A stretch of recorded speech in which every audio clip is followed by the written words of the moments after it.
Alright, so here's a quick tour of my base and everything that I've been adding into it. So this is where I spawn into right here. This is my sleeping bag. It's just a 1x1 room with a couple little chests and my tool shed, a couple spinners, a lantern if I need it, a fire pit, cook some food, and a metal door. So this is where I spawn in. It's a pretty secure area.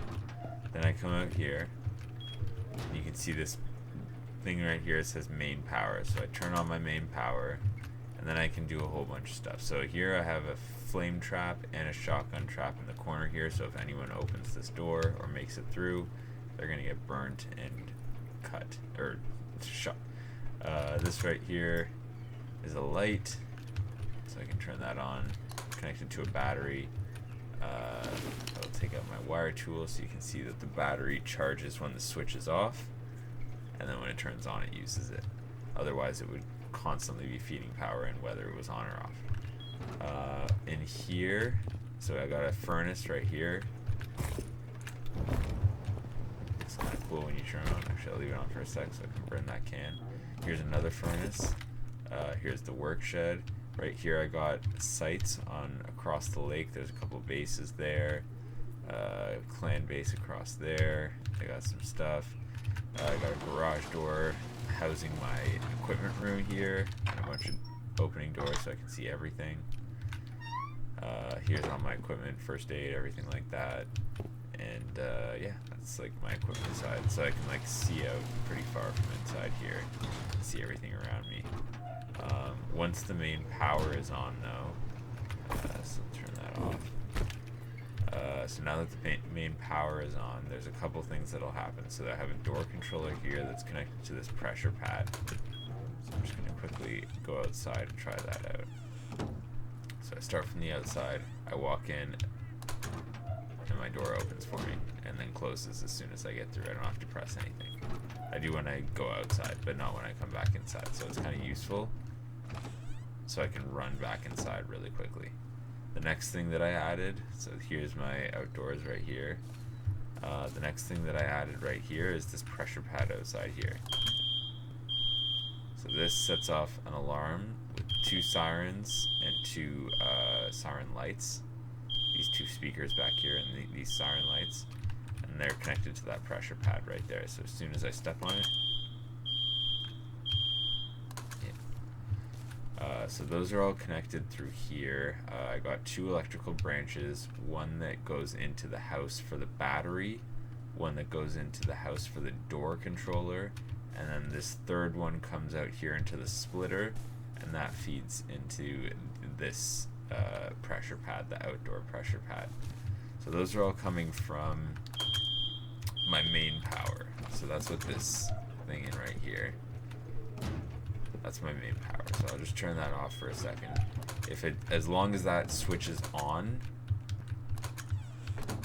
it will always be sucking power. So that's why when I log off, I have to turn my power off, and then that way it'll recharge my batteries. So this is my main battery right here. It's got 20 minutes on it right now, so I could have left the power on, but yeah, it'll charge up to 4 hours when I'm offline, so that when I'm online I can turn my main power on and just leave it on when I'm playing. It's in the middle of charging right now though. So this is my windmill. That's what charges this big battery. Got a drop maybe coming soon. And the other thing that I got here is this. So I got 3 solar panels, and they actually will change depending on the position of the day that they're in. The reason I position them this way is so that I can maximize power output at each point of the day. So the sun rises over there and it sets over there. The other reason is that there's these switches that you can use that when they receive power. So right now I'm using these solar panels to charge these batteries. And these batteries right here, I'm just going to drop down here, feed into this either or switch. So this either or switch right here will only feed power up into the next stage if it's getting power from one or the other battery, but not both. So the reason that I do that is so that it can charge one battery while the other one's not, and then it feeds battery into this RF frequency. So it says 69 right here. So what I do is I come up here when I log in, I turn this on, I need to put a switch actually. That would be just a smart thing to do. So I need to put a switch in, turn this on, and then it broadcasts 69. And then anyone who's got that on a pager, it'll beep them to say that I'm online. So that's something that I need to kind of finish setting up here with another switch. Right now I just kind of pull the plug and then plug it back in when I log back in. The other option here is if I want to combine, so each of these outputs about 20 power. Yeah, so you can see they're 20 power, whereas this wind turbine's outputting like 91. It goes from like 60 to 120 to refill the battery. So these only can take 20 at a time, but I can combine them in with these root combiners and then output more power. The batteries only take in 10, so I only need 1-to-1 for these solar panels to small batteries. But if I were to get a big battery, I could combine them all into one and then use them on the big battery here. But the big battery is kind of my main power line. These batteries here are just used to kind of send my frequency out to the entire world. And this right here holds water.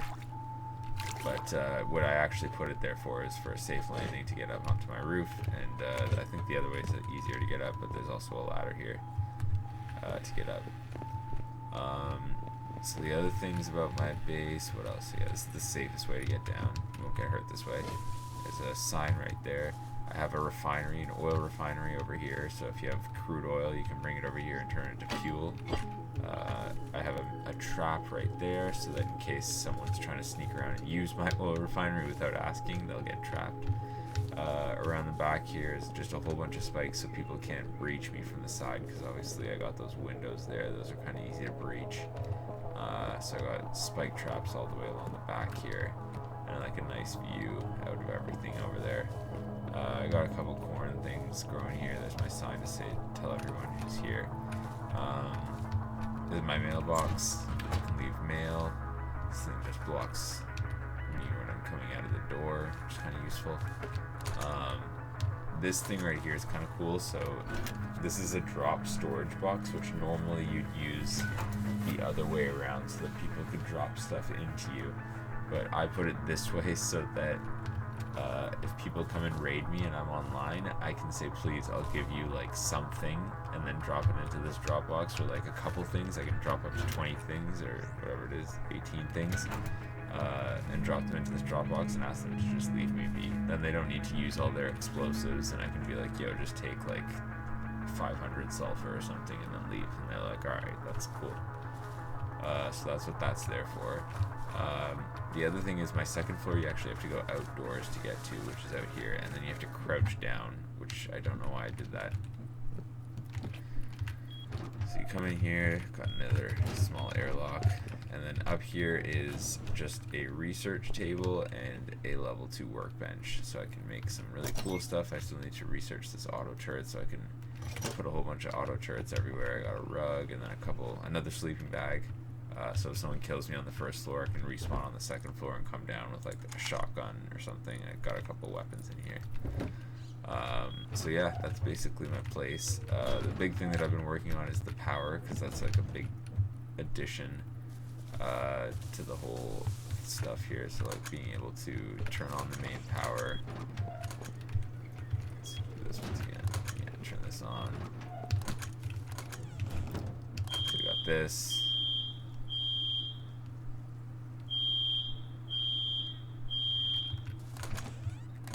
Here, close that, close it behind me, and then the other thing is this is charging. Yeah, so you can see that's charging when I have my main power line on, otherwise it's not charging. So yeah, it's pretty sweet. I'm pretty happy with how everything turned out. I'm going to keep working on this, adding switches in now that I can craft them and stuff. Maybe adding like one of the things that I haven't got yet is a laser detection, which can kind of like, I have a pressure pad down there. You can set stuff off with a tripwire, so you can set traps that way, maybe doors that open to turrets or something like that, so that if someone were to walk near my house or walk into my house, then it would set off a whole bunch of traps, which would be really cool. I can do some Home Alone shit that way. So yeah, there's a whole bunch of electricity stuff going on now, which is pretty cool. And let me know what you think of my base.